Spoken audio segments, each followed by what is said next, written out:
Hello, everybody, and welcome back to the Culture Rave Media Network. It is I, Darian Scalamoni, and I'm here to intro this wonderful interview I just got to do earlier this week with a young actor named Everett Blunck. He is the star of a film named Griffin in Summer. Liz and I actually checked this out a few years ago when it debuted at the Tribeca Film Festival in 2024 in New York City. And this movie was a breakthrough, literally. The director Nicholas Collier was nominated for Breakthrough Director at the Indie Spirit Awards, as well as the film winning Best Narrative Feature in the 2024 Tribeca Film Festival. And Everett is going on to do amazing things. We talk about his role in this film, which you guys can now purchase or rent on digital, on video on demand right now. So I highly recommend you guys doing that. But also on top of that, we discuss a lot of the things he has upcoming, including another dramatic movie called The Plague, which he is in alongside Joel Edgerton, as well as this upcoming television series he's working on for AMC called The Audacity, which also stars Billy Magnuson, Sarah Goldberg, best known from Barry, and Zach Galifianakis. So a lot for you guys to check out in this short interview. Everett, it was an absolute pleasure to have on the network and to have a conversation with him about not only Griffin in Summer, but also the upcoming projects he has. So stay tuned for that. It's coming up right now, and thank you guys for watching. Everett, what's going on? How are you? I'm good. How are you? I'm good, man. Congratulations on the film. It was one of my favorite films back when we covered Tribeca in 2024. I'm not sure if you noticed, but I got my Tribeca hat on repping for you, and I'm Oh, excited awesome. that other Great. people are going to finally have the opportunity to check it out on digital. But the Yeah. first question I had for you is regarding just the opening of the film, like the laugh out loud scene that you have. It's sort of the perfect intro to kind of prepare audiences for what they're Yeah. about to embark on with Griffin's story and character. So for you, what was it like reading into that scene in the script and then tapping into the character in general for the first time? So that scene was actually one of my audition scenes. So I was very prepared when we shot it because I worked with Nicholas online during my audition, and I mean that was the scene that I thought was it really hooked me into the film because it's super funny. It's really fun to perform, and yeah. So I didn't have I mean it was a long day because it was the whole stage with the two singers obviously and the principal and me. So the whole day I think was on that stage, and we worked through it, and there was a bunch of different angles, and yeah, and there was obviously a crowd, and so it was a long day, but I think I was very prepared because luckily it was something I was dealing with beforehand. But I think it was still looking back like one of my favorite scenes to shoot. Like I think I had the most fun. I think it had some of the most laughs out of the whole shoot. Yeah, I think it's just the perfect kind of jumping off point to kind of intro the audience to what they're about to like get Yeah. into with Griffin as a character. And with him as a character, he's like he has this perfect mixture of the artistic maturity in his writing, but he's also has the shy awkwardness, obviously, of like a 14-year-old adolescent who's Right. discovering life outside of his own little bubble. So, and you do such a great job in the film of walking that balance. So for you, was it challenging to find that tone because you had to kind of balance both sides of that? I know you have a background in theater, but like this is obviously you're tackling more adult themes in the way you're acting as a playwright. Yeah, I think it was difficult. The way I thought about it was that when I mean, he respects what he acts nicely around people that he respects. And so Brad was like the main where when I was anytime that I had scenes with Owen, who plays Brad, I was like, okay, he's trying to impress him, he's trying to act nice. And that differentiates from like when he's with his friends or his mom who he doesn't respect and he wants to kind of be in control and he thinks he has a god complex almost. And so I think that was like it was difficult to start that, and then once I kind of got the hang of it and I was telling myself in this scene I'm at this person and so this is how he's going to react, and then that kind of became sort of natural to me afterwards, I think, if that makes sense.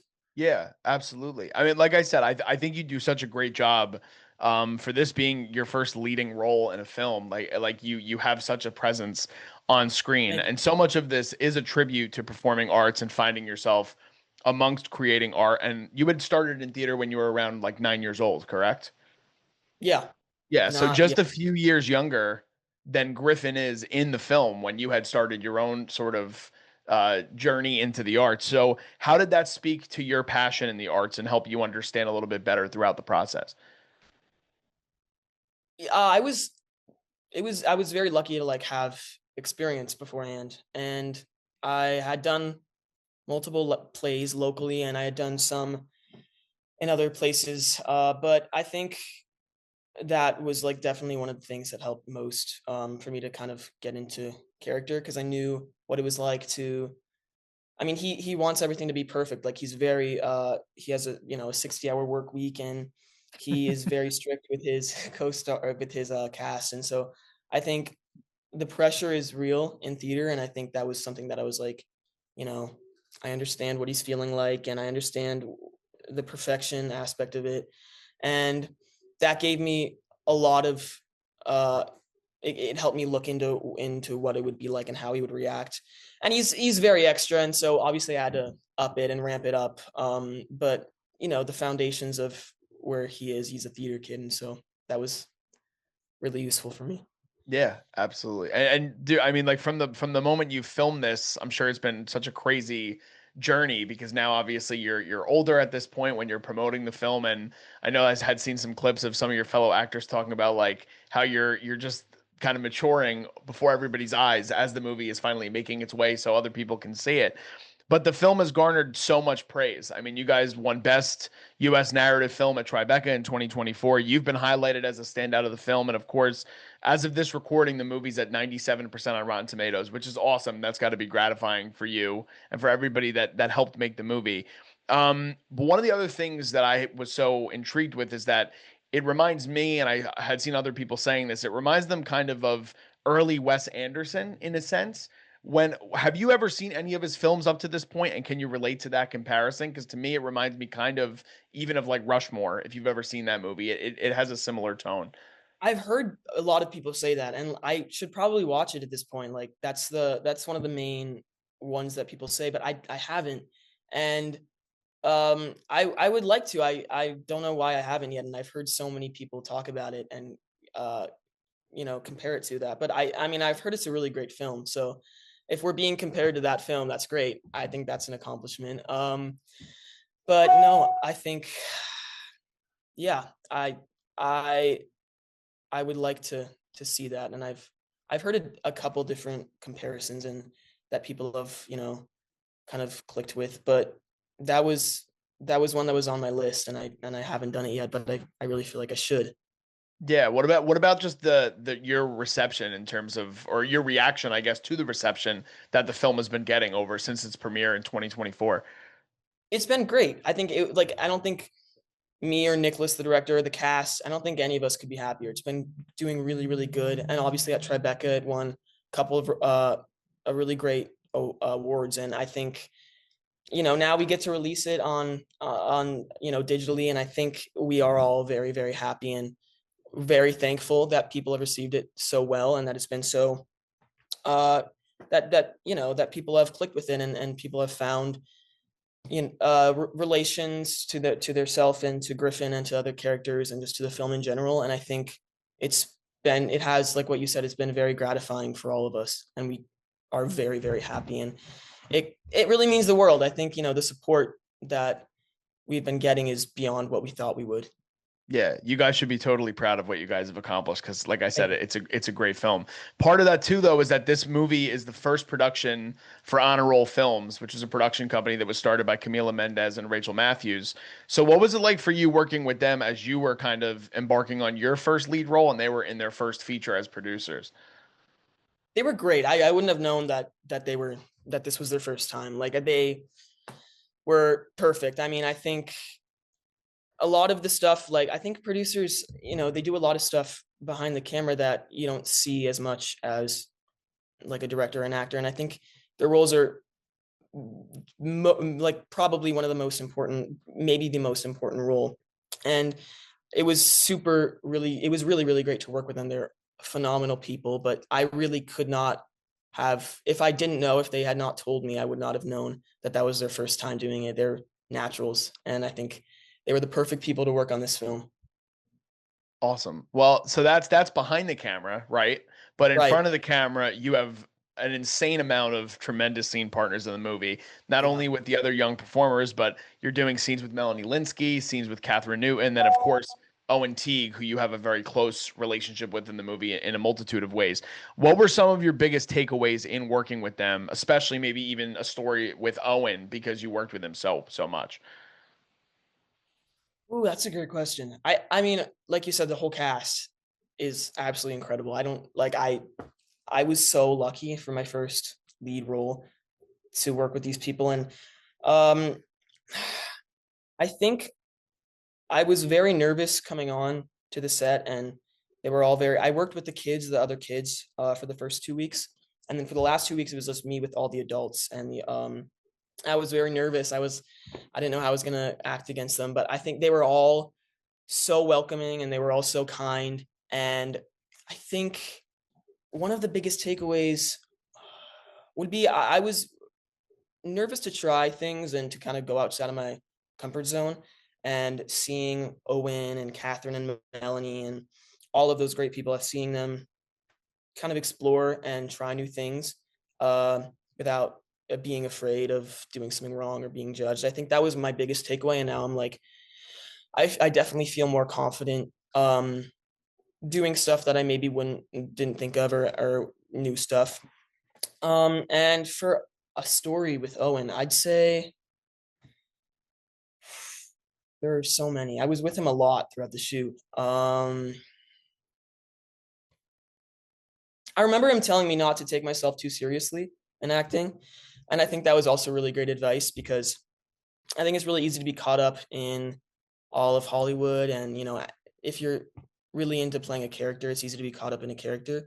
And Owen and Catherine both said to me while we were shooting a scene, I think at the bar, they said it's really great to have something you do outside of acting, because Catherine's like a pro golfer and Owen has so many other things that he does. Um, and that's also really great advice, because it's like 90% rejection in acting, and having something you can go to and like cool off. And if you need another source to vent, I think that's really great, and it's really helped me. So yeah. Yeah, I 100% agree. I think balance is obviously super important, and it's good. That's great advice that I feel like you got from them. Yeah. And the stories are great. I mean, listen, man, the movie's tremendous. Last thing I have for you, you have these other projects that are coming up that are super exciting. One of them, I know it screened at a festival. I remember reading early reviews on it. It's called The Plague. You're going to be in that with Joel Edgerton, and then it's a much darker film than Griffin in Summer, if I'm getting that correct. And Yeah, then it's also you have this upcoming AMC series, The Audacity, which is with Zach Galifianakis and Sarah Goldberg and Billy Magnuson, among other people. So, what can you preview for our audience and just the excitement that you've had throughout those two projects going forward? They have been so much fun for me. I've like throughout my whole career, I think it's just been incredible, the opportunities I've had that, don't come along so often. But The Plague it's about a group of kids at a water polo camp, and my character gets sent there by his mom, and he feels like an outcast, and he feels like he can't fit in, and he's trying to fit in. And then he meets another boy who is kind of getting made fun of, named Eli. And it's about Eli has bad acne and rashes, and he's kind of weird, and people say that he has the plague, and that it scares my character. And I think the movie kind of revolves around him trying to be nice to Eli and make a friend with him, and also being scared to be judged by the other kids. And it's like a psychological thriller, and it can get scary and it can get intense, but I think that's the main the storyline. Uh, and for The Audacity, I just finished that a couple weeks ago. It's about it takes place in Silicon Valley, and it's about tech moguls and the CEO and his therapist, psychiatrist, and all the people around in his life and that are involved in that kind of business, and how money can blind people. It gives you an ego and kind of like a god complex, and Mhm. it really it just, yeah, blinds your motives. You don't really know. It kind of twists everything, and I think it explores that a little bit, how corrupt it is. Yeah. Also, well, I can't wait to see more of the stuff that you do. I'm looking forward to the Plague. I'm looking forward to the Audacity. But everyone should definitely check out Griffin in Summer, which is on digital now. I've been following you since I saw this movie for the first time, man. Gordon actually follows us on Instagram. I've communicated with Oh, him. He's awesome. And then when we posted our review of the film when we first saw it, one of your aunts actually commented and was talking about how proud of you she was, and so that's the coolest thing oh, ever. And that's sweet. I didn't. it's such a pleasure to talk to you and finally get some time with you. So I appreciate the Yeah. time, man. Well, thank you so much for having me. Absolutely. Thank you, Everett. This is the culture.